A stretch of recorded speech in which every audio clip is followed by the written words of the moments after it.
the meaning of life. How important is it to seek the meaning of life? It's interesting because actually it's a subject of dispute between two great Jewish psychologists of the previous century. You have Viktor Frankl, of course, who was a Holocaust survivor. And many people think that he wrote logotherapy as a response to his Auschwitz experience. It's actually quite the opposite.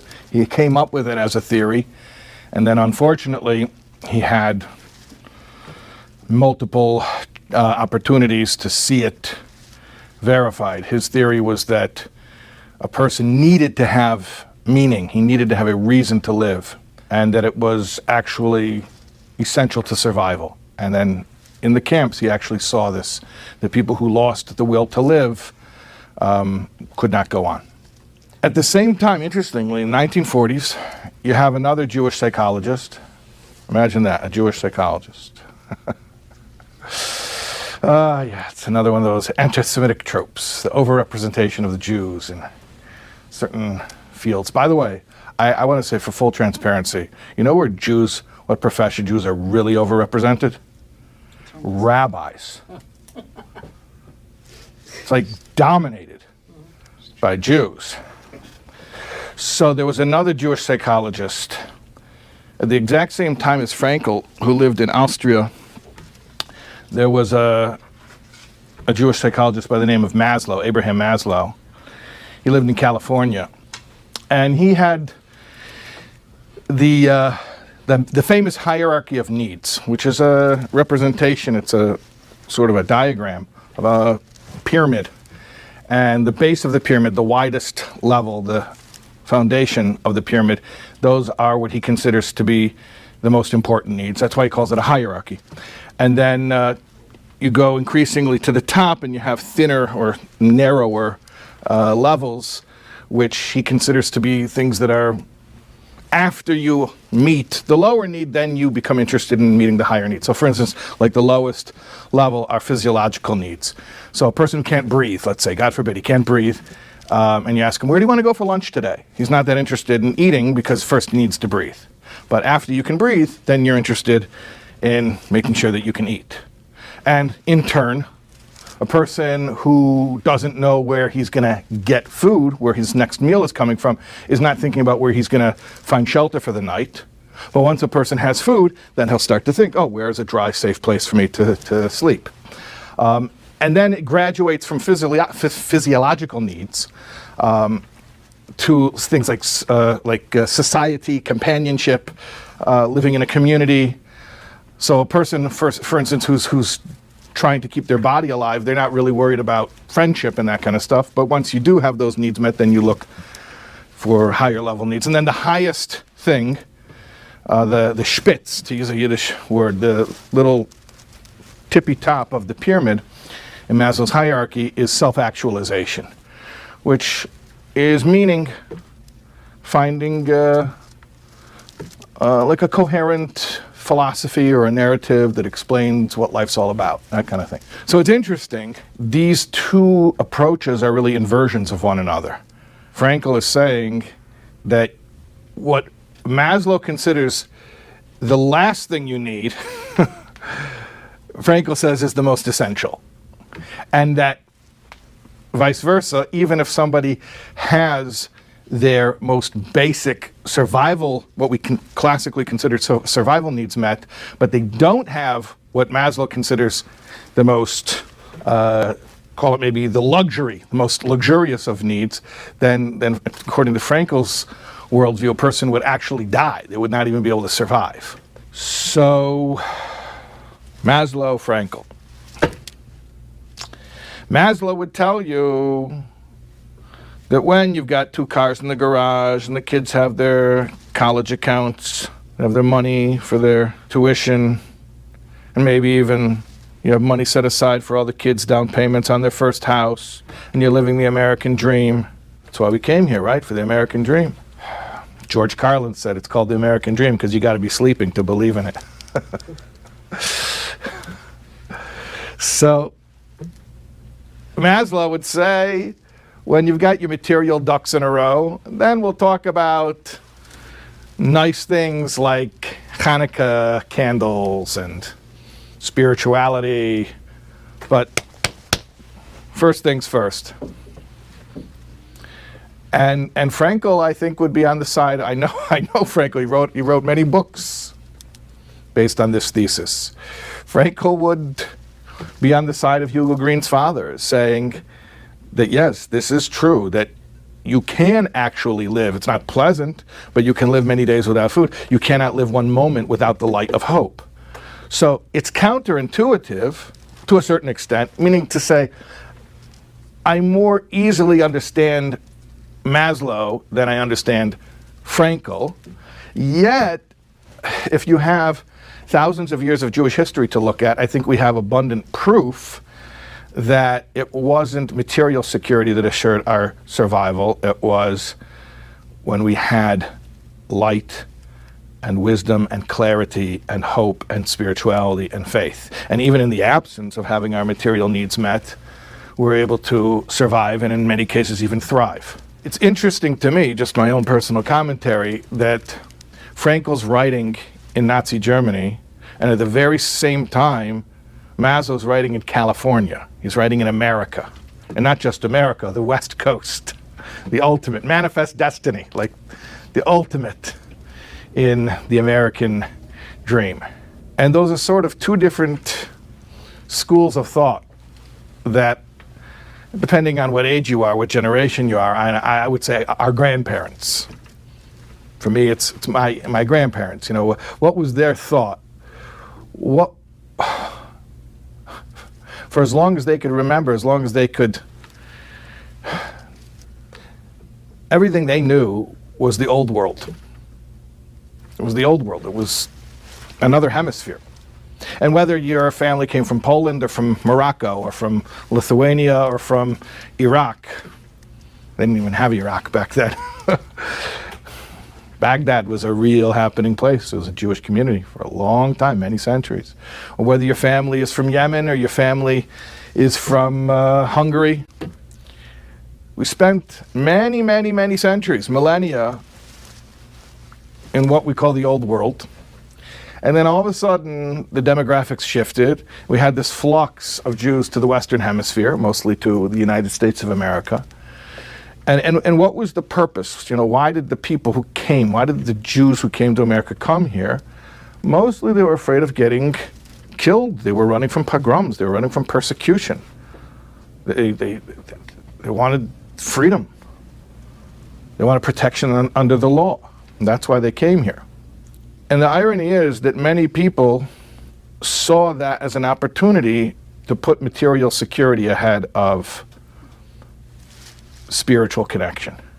And I think the results are in. The results have been in for quite a few decades already, what the results were from that Jewish American experiment that we found out rather rapidly. It didn't take too long to find out what happens when we put our material security ahead of our spiritual connection.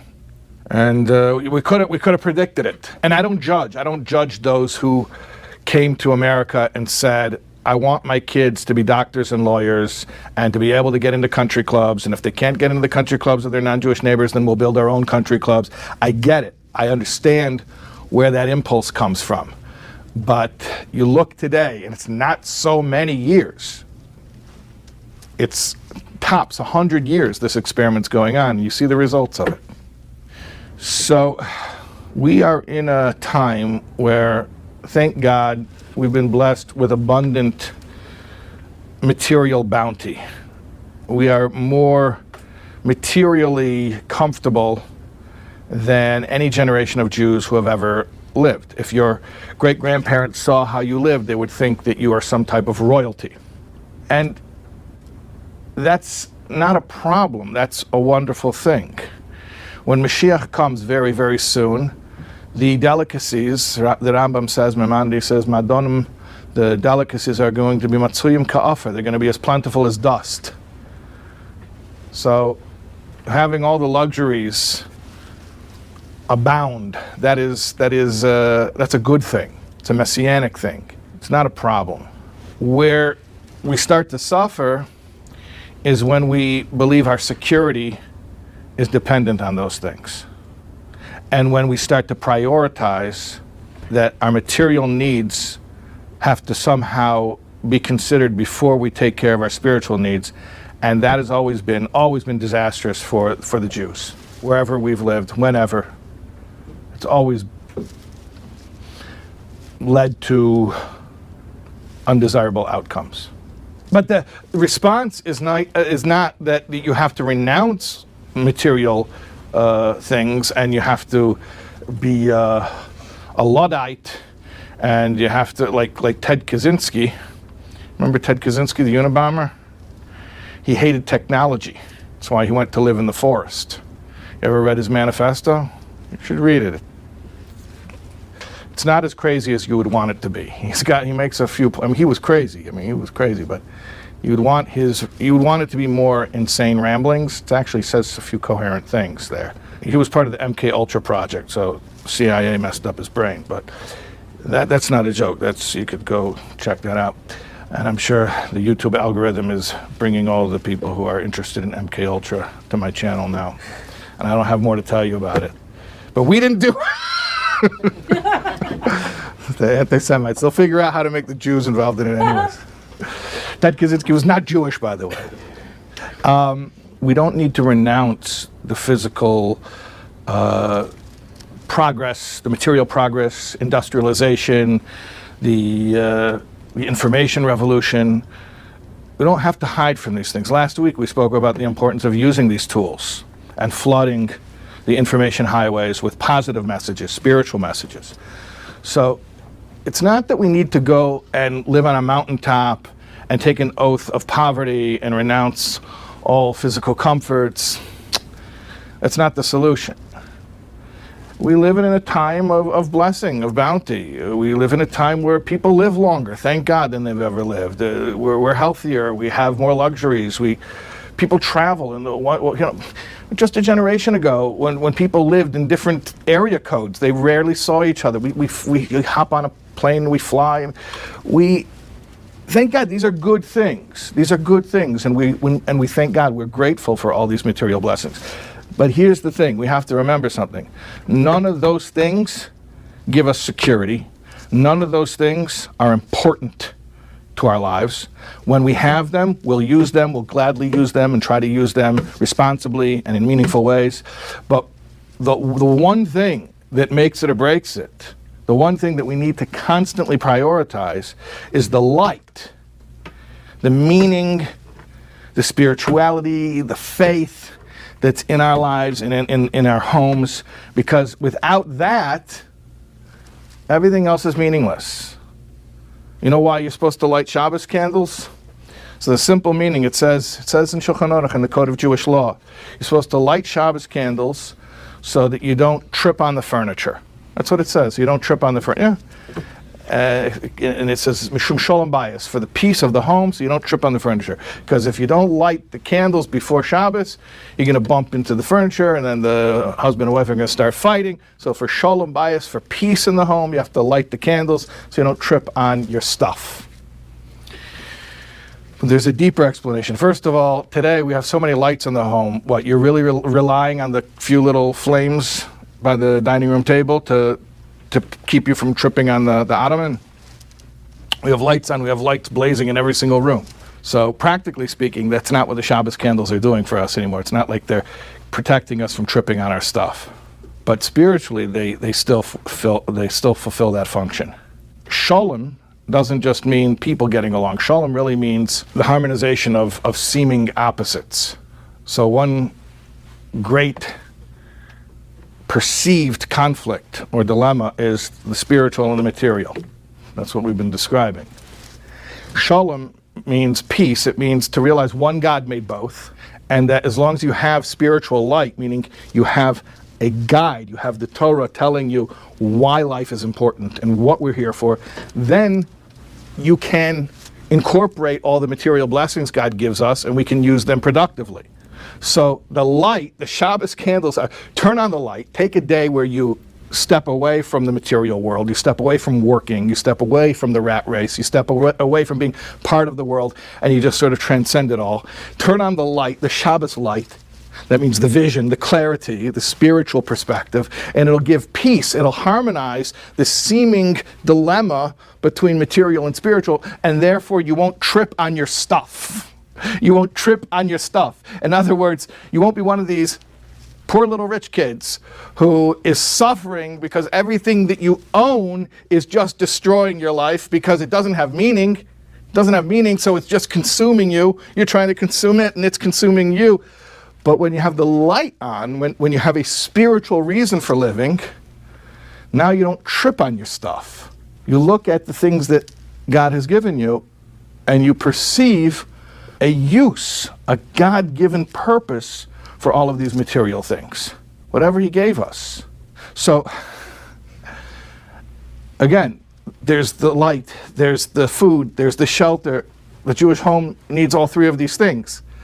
But if you take away the light and you just have the food and the shelter, if you just have physicality, even though Maslow would say, well, that's what you need to begin with in order to survive, Frankl would say, and Hugo Green's father would say, and Jewish history would certainly corroborate, it's not going to work out well for you.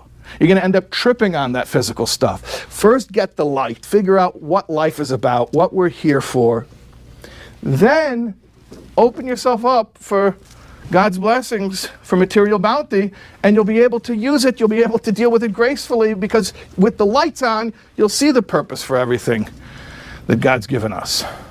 And ultimately, obviously, this is most characteristic of the era of Mashiach, which should immediately, imminently be with us, where godly knowledge will inundate the entire world. The entire world will see the purpose. And then at the same time, it will, not coincidentally, it will coincide with an incredible time of material bounty, because then we'll be able to use it all. Then we'll be able to appreciate it all. But you start with the light, then you do the material stuff. Then it works out for us. Hey, this is Shais Taub. You were just watching a clip from this class. If you want to get the full context, the full class that this clip that you just watched was from, you watch right here. Click right here. Here.